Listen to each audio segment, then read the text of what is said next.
E aí, povo de Deus, como é que vocês estão? Espero que todos vocês estejam muito bem. Você está aí ouvindo, assistindo o podcast do Jonas. Esse é mais um episódio do Manhã com Deus, onde nós sempre lemos aqui juntos e comentamos a poderosa palavra do Senhor. Se é novo por aqui, seja muito bem-vindo. Não deixe aí de se inscrever no canal, de dar um like, de compartilhar. Seguir a gente em todas as redes sociais, é tudo @podcast do Jonas. Se você já é da casa, sabe muito bem como funciona. Nós estamos lendo aqui a carta de Paulo aos Efésios e chegamos no capítulo 5. A divisão, de capítulos e versículos eu sempre falo, acho que já é a milésima vez que eu falo só nesse podcast aqui, que essa divisão ela veio muito tempo depois. Então, por exemplo, agora nós estamos entrando aqui num portanto, que é a palavra que inicia esse capítulo 5, mas que tem totalmente relação com o capítulo 4, com o capítulo anterior, daquilo que Paulo estava falando da nossa nova identidade agora em Cristo, por sermos alcançados pelo Espírito Santo, por de fato viver essa multiforme sabedoria de Deus através da igreja. Então nós somos agora essa nova criatura. E aí tem esse portanto aqui que vai iniciar, mas é praticamente um complemento do capítulo anterior. Amém? Então, Efésios capítulo 5 diz assim a palavra do Senhor. Portanto, sejam imitadores de Deus como filhos amados e vivam em amor como também Cristo nos amou e se entregou por nós como oferta e sacrifício de aroma agradável a Deus. O amor, olha o nível do amor que Paulo ele estabelece como o amor que nós devemos viver em unidade. Vivam em amor. Como? Como também Cristo nos amou e se entregou por nós como oferta. Então, o amor que nós temos que ter uns pelos outros, um amor que nós, como agora, essa natureza que nós temos de Cristo em nós, esse amor também é um amor de entrega, assim como Cristo ele teve por nós. Esse é o amor que nós distribuímos na família de Deus, nessa igreja, que é a igreja de Cristo aí, que está espalhada por toda a terra. Versículo 3. Entre vocês não deve haver nem sequer menção de imoralidade sexual, como também de nenhuma espécie de impureza e de cobiça, pois essas coisas não são próprias para os santos. Não haja obscenidade, nem conversas tolas, nem gracejos imorais, que são inconvenientes, mas ao invés disso, ações de graça. Lembra sempre esse ponto, né? A nova natureza, ela tem esses dois lados. Você deixa as suas práticas antigas, mundanas e carnais, mas não é só isso. No lugar delas sempre vai haver ações de graça, vai haver um fruto do Espírito ali que vai ficar evidente. Isso daqui é muito importante. Então, ao invés disso, ações de graças. Versículo 5. Porque vocês podem estar certos disto. Nenhum imoral, impuro, ganancioso, que é idólatra, tem herança no reino de Cristo e de Deus. Ninguém os engane com palavras tolas, pois é por causa dessas coisas que a ira de Deus vem sobre os que vivem na desobediência. Portanto, não participem com eles dessas coisas. Porque outrora vocês eram trevas, mas agora são luz no Senhor. Vivam como filhos da luz.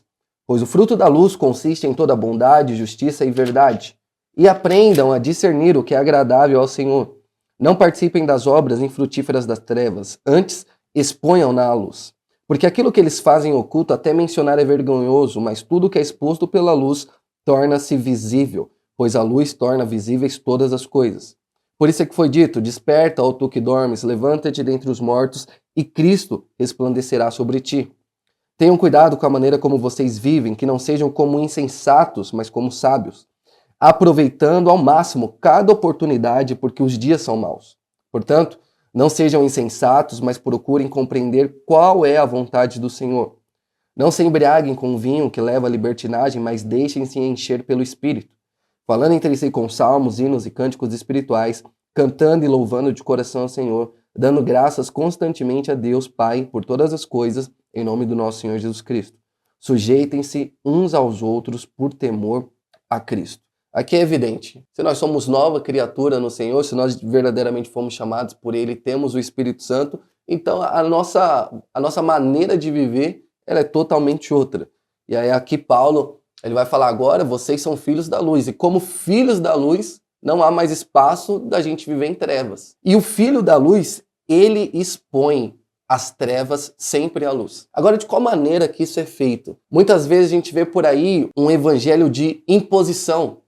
E o evangelho de Cristo, ele não é um evangelho de imposição, no sentido, a gente tem algumas religiões aí que elas têm essa premissa, de impor, de colocar sobre, de oprimir, e não é isso o evangelho. O evangelho é Cristo sendo anunciado, sendo pregado e principalmente sendo testemunhado às pessoas. E é o testemunho é que vai expor todas essas obras das trevas à luz. E aí aquela pessoa que anda junto com você, que está aí perto do seu trabalho, da sua escola, da sua faculdade, enfim, vendo a sua maneira de viver, a sua maneira de agir, a sua maneira de ser, aí ela vai se tocar daquilo que ela está vivendo, das coisas que ela está fazendo, daquilo que de fato talvez ela vai começar a perceber que não está fazendo sentido, que ela precisa melhorar, que ela precisa mudar. Então, é isso o que nós fomos chamados para verdadeiramente fazer. Não é uma imposição de colocar na cabeça, porque o cristianismo não é como algumas religiões que, assim, você faz isso, aquilo e beleza. Não. O cristianismo fala de uma mudança verdadeiramente, uma mudança interior real. E uma mudança, uma transformação real, ela não é imposta, ela realmente precisa na mente da pessoa aquilo realmente fazer sentido, e de verdade é o Espírito Santo, né, que é quem vai levar a pessoa a entender como ela é pecadora, como ela precisa de Deus, como ela tem que se arrepender e como agora ela tem que viver uma nova vida. Então, qual é o nosso papel nisso, já que a gente não consegue impor na mente de ninguém? É ser verdadeiramente testemunhos do Senhor, ser esses filhos da luz espalhados por esse mundo de trevas. É um outro ponto também. Como filhos da luz, não adianta a gente também só ficar na luz, só ficar andando com quem está ali na luz, estando recluso, né? Como há muito tempo atrás na igreja houve essas pessoas, né, que ficaram reclusas nos montes e tal. Não. Nós precisamos estar realmente no meio do povo, a gente precisa realmente estar no meio aqui das trevas, porque é onde a luz de fato ela faz a diferença, onde ela ilumina daquilo que está escuro. Então, versículo 22. Mulheres, sujeitem-se cada uma a seu marido como ao Senhor, pois o marido é o cabeça da mulher, como também Cristo é o cabeça da igreja, que é o seu corpo, do qual ele é o Salvador. Assim como a igreja está sujeita a Cristo, também as mulheres estejam em tudo sujeitas a seu marido. Maridos, ame cada um a sua mulher, assim como Cristo amou a igreja e se entregou por ela, para santificá-la, tendo-a purificado pelo lavar da água mediante a palavra, e para apresentá-la a si mesmo como a igreja gloriosa, sem mancha, nem ruga ou coisa semelhante, mas santa e inculpável. Da mesma forma, os maridos devem amar cada um a sua mulher como a seu próprio corpo. Quem ama a sua mulher ama a si mesmo.